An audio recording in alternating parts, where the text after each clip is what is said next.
বিসমিল্লাহির রহমানির রহিম। আসসালামু আলাইকুম। প্রিয় দর্শক, কেমন আছেন? আমি ভালো আছি, আশা করি আপনারা ভালো আছেন। আমরা দাওয়াত খেতে গেলাম। দাওয়াতে অনেক আইটেম ছিল, খেতে খুব ভালো লাগলো।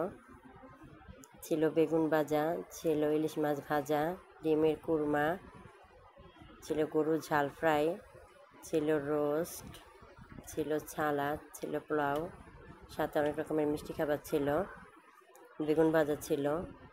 আমরা আমাদের শিশিরের শ্বশুরবাড়ি দাওয়াত খেতে গেলাম, খুব ভালো লাগলো।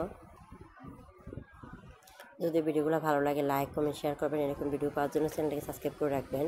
সাবস্ক্রাইব করার জন্য স্যার একটা বেল বাটন আছে, চাপ দেবেন। চাপ দিলাম যে কোনো ভিডিও স্যার আপনার কাছে চলে যাবে, আপনি দেখে নিতে পারবেন। কালকে কোনো নতুন ভিডিও নিয়ে আসবো। আল্লাহ হাফেজ।